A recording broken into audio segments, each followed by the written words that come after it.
What up, people? It's your boy Chig from Gooner Evil Eye coming to you again with a preview of the Arsenal versus West Ham game. Um, Before I dive into that, let me get this crap off my chest. For me, generally, I don't give a damn if you're an AKB, you're a WBO, WOB, you're indifferent, you're in Japan, you're in Nigeria, you're in Malaysia, in the UK, you're in Scotland, you're in Ireland, or you're in North London itself. If you're an Arsenal fan, you're an Arsenal fan. And for me, what I think has probably been the most disheartening thing over the past few days is seeing how we're fighting each other. Do you not think it's bad enough that the team is self-destructing seemingly on the pitch, where we're already enough of a joke as it is because of the things that are going on the pitch? And now I'm seeing these ridiculous scenes of our own fans fighting each other.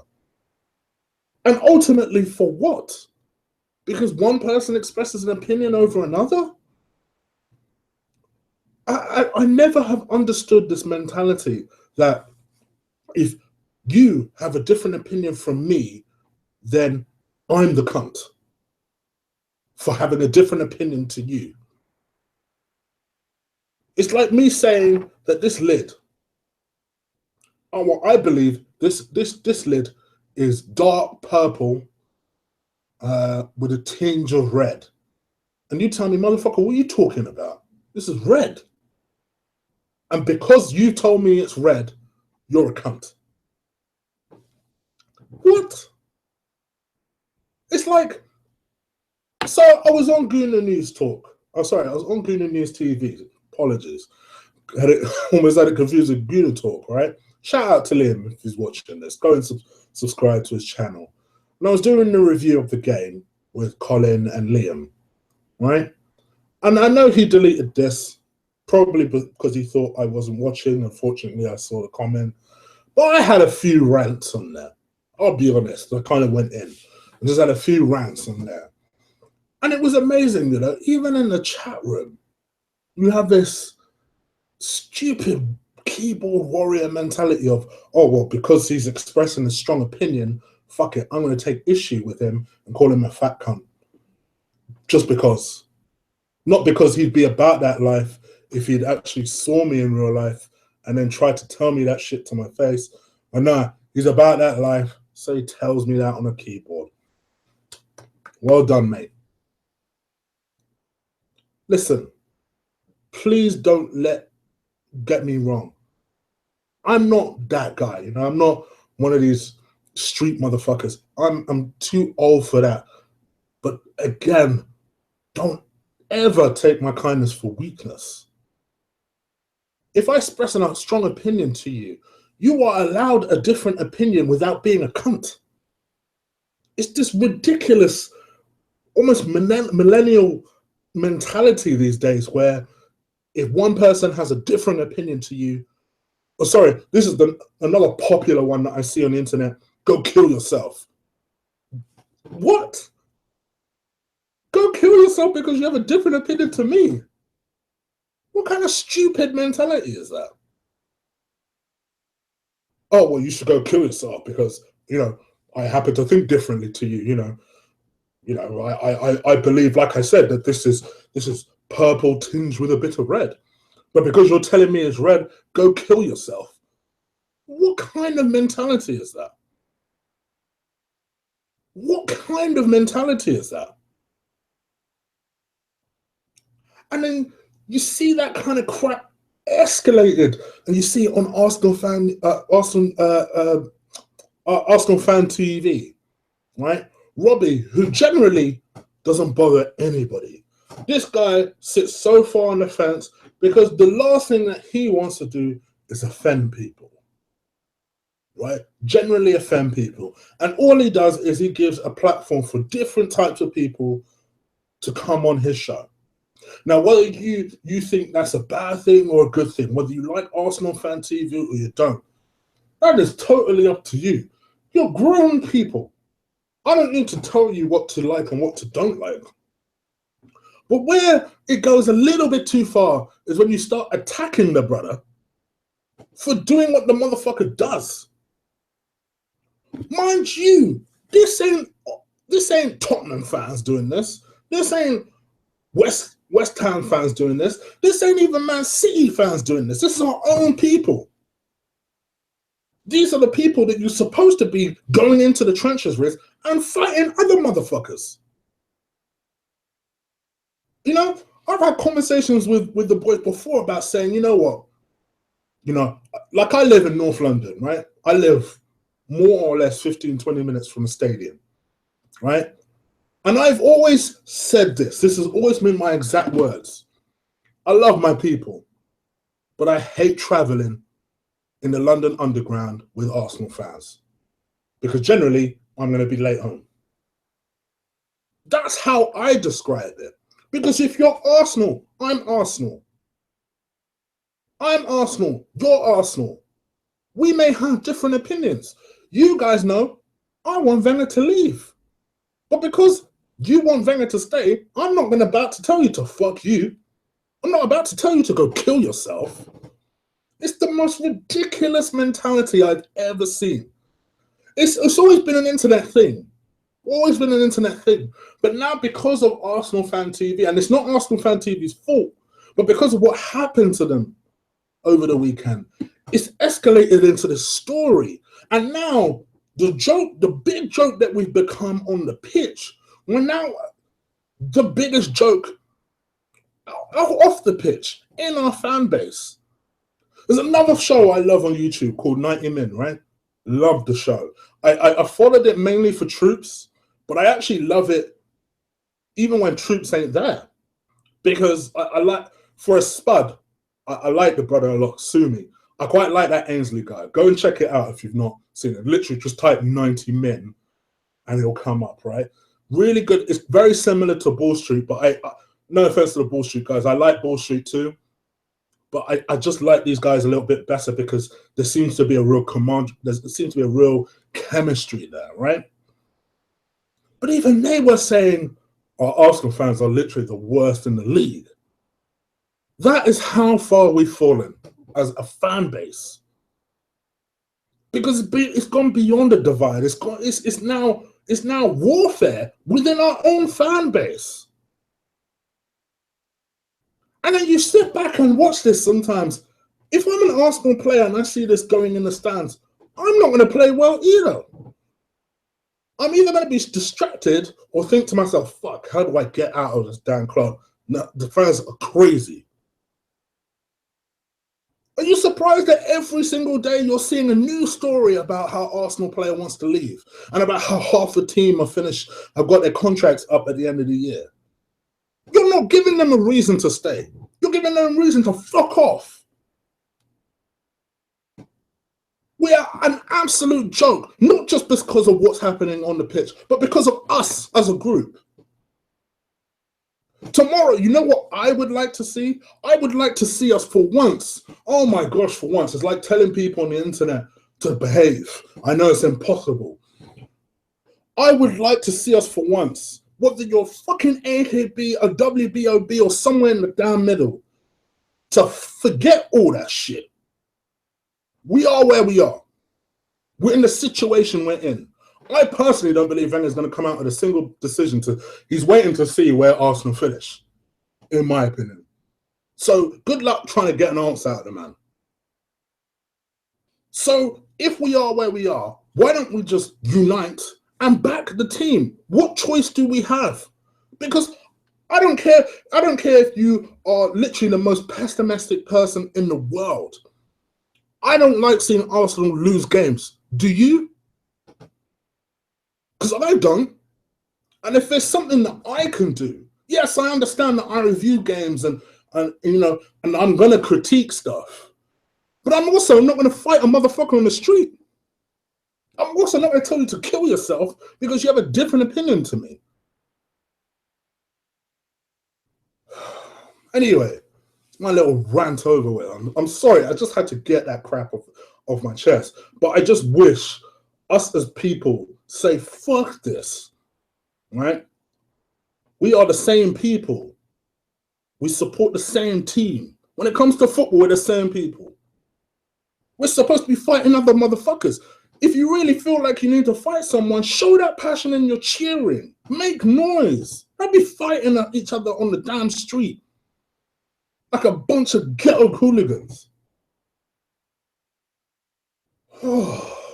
Anyway, back to the match. I don't really know how I see all this panning out. For me, West Ham don't have the worst record at the Emirates, which I think is probably the most alarming thing.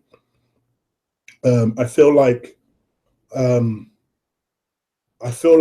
they're in poor form themselves, I believe they're 14th in the league. I didn't realize they were so low until quite recently. And literally every day it seems like West Ham board are having to give their back into Bilic, which is always a death sentence whenever balls start coming out of statements like backing this, backing that. It means basically you're about to get sacked, son. So, it's a shame because I actually like Bilic. I do think he's a good manager, and in a lot of ways, I like West Ham. Sue me, I do. I like West Ham, and I actually, in a way, hope that they stick with Bilic because I do believe that he will get them there. They damn sure need a couple of good, potent strikers. But I don't know. We'll see. I don't expect them to go down. But to tell you the truth, every time West Ham have gone down, I've never expected them to go down. So I guess it's not impossible. But I suppose in our game, in a way, it's come at a good time for us because I am worried about our finish this season. I do think we have 4 of the worst games to end our season. Literally the worst kind of games you can pick other than Chelsea is what we're finishing with this season. And with the top 4, and we're so behind the pack in the top 4, I just hope that, like I said earlier, we can get behind the team, and in doing so, then maybe, just maybe, rally this team to make a run and at least worry people. You know, because I suppose the good thing about the types of people we're playing, when you think about, let's just be honest, we're talking about people around us. So people like your Evertons, we still got United to play at home. Those type of games, plus we have a couple of games in hand, this being one of them. You never know, if we can go on some sort of run, potentially beat United, we might ask a question out of the people of the top 4. I mean, it's looking unlikely, but it's weird to think of Arsenal not being in that top 4. So I don't know. I'm going to try and think positive. I feel like we will go into this game and win. I just heard a story that Ospina apparently has a knock for this game and he may not play. This is a little bit worrying considering Czech is already out. If that is the case, then I guess Martinez will have to step in. I've always been a little bit unsure about Martinez, but when he has stepped in, particularly this season in the EFL, he's done fairly well. And it's his chance. Let's just call it what it is. It's his chance to show that if Ospina does leave, we don't need another keeper. Now, Hope Venner hasn't really heard me say that because I still think we need one. But let's be honest, it's his chance. So Martinez, if Ospina doesn't make it. Hector, I don't know what the fuck's going on with this motherfucker. I don't know what's going on with him. He seems to be a lot more vocal on the internet, like replying to criticism and stuff. The best way to reply to criticism, Hector, is by playing well. You know, I don't really care what you do with your hair, just play well. So I'm still going to start Hector right back. I'm personally not dropping him. So I start him right back. I think you've got to go with Mustafi. A lot of people thought I was a bit harsh on Mustafi at the weekend. Thought he played all right. Just look at the goals. That's all I'm going to say. Yes, I understand he scored. He doesn't get a pass because he scored. You know, he did okay, but I still expect better from a £35 million player. But Mustafi still starts. Alongside him, I personally would start Holding. I think at some point you need to blood this kid in. I think it's pretty much impossible that Holding will start this game. You know, even if Wenger did not go for Gabriel, he'll go for Mertesacker. People seem to still forget that we have Mertesacker.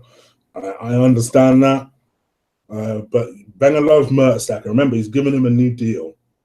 So I don't see Holding starting, but that's who I would go for. Left back, you got to go with Nacho Monreal. Done extremely well. Well,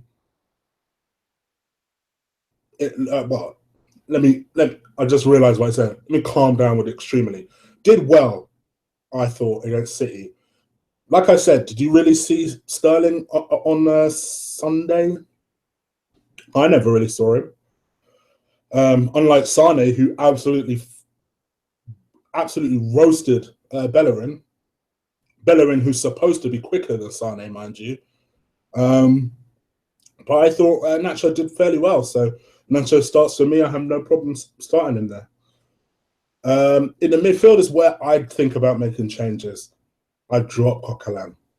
I'm sorry, it's not working. For whatever reason, I don't know what's going on with him. He's not playing well. West Ham, I feel, will come with a bit of a physical edge to them. But it then also worries me about playing Xhaka, who likes a yellow card. So I'd also drop him. Controversial, but I would. The midfield I play would be El Nene and Oxlade-Chamberlain, who I hear is set to have a late fitness test and possibly pass. I'm saying that, but apparently the other man that is supposed to have a late fitness test and pass is Ramsey, and we all know which of those two Wenger will go for in the middle. But that would be who I would go for. This is my hope for 1 to 11. In the number 10 role, I have Mesut Ozil. Again, people thought I was being harsh with Mesut because he had an assist. Without trying to steal Lee Gunner's gimmick, come on, watch the whole game. Take out your Mesut Ozil bias. He weren't that good against City. He had an assist from a corner. That was really it. We're being honest, that was really it. I'd have Theo Walcott on that right. Probably is the only player where I gave him initial criticism that I'd probably have a slight retort for, in that I actually quite liked the idea that he was annoyed he was taken off, thinking about it. You don't want a player to be happy that he's being taken off. So the fact that he was mad he was being taken off shows that at least he wants to be on the pitch to do something. My problem is, and the perspective that I was coming from was, why should you be above being taken off when you're not playing well? I know he scored, but again, taking out that bias, I'm not talking about the assists and the goals of people. I'm talking about, cool, the performance though. What was the performance saying? And it weren't that good, if we're being honest. But I'd still start Theo for the simple reason that at least he's scoring goals. So he's a goal threat. I still have Welbeck on that left-hand side.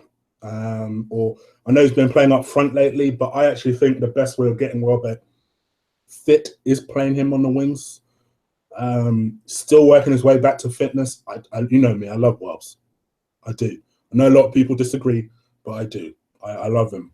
And I think a game like this against West Ham, I see him scoring a goal. Quote me if you like. If he starts, I see him scoring a goal. So I start him on that left-hand side. And then up top, do you even need to ask at this point? I start Alexis. As far as I understand, Perez is still injured. I don't know what's going on with him there. Giroud, the last few times he's come on, he's been Giroud and done nothing. So Alexis up top. Not been playing that well. Let's be honest, he hasn't been. But it's Alexis, isn't it? He's our world-class player. So, you know, he's capable. And we need to win this game. We need to win this game so bad. And I think we will. I actually think we'll win it well. And I'm confidently going for 3-0. I know I'm crazy. I don't know. Well, let's see. Let's see. Anyway, people, I hope you've enjoyed this. Probably haven't because I spent the first half ranting like a motherfucker, but you needed to be said. I needed to say it. I feel better for saying it. But if you do like this video, do give it a thumbs up. If you really must, give it a thumbs down. If you're listening to me for the first time, please do hit that subscribe button. I'm still talking to Lee Gunner. I know you guys loved the video from last time. I probably won't get him on tomorrow, but it's looking more likely the weekend. He's a busy guy. He's a busy guy. So I'll talk to Lee and I'll make an announcement on my Twitter, which nicely leads me to plug in my Twitter. So again, if you're on Twitter, do follow me at Colossal Chig, that's CHIG. The description is in, the spelling is in the description below. And I'll make an announcement at some point on there when I'll have him on. I may have him and another guest on. Stay tuned. That'll be a first, me hosting. No, tell a lie, that'll be a first. I've had Colin and Tops on. Sorry, guys. So yeah, I might have him and another guy on. I don't know. We'll see. All right, people. I'm out of this bitch. Take care. Peace.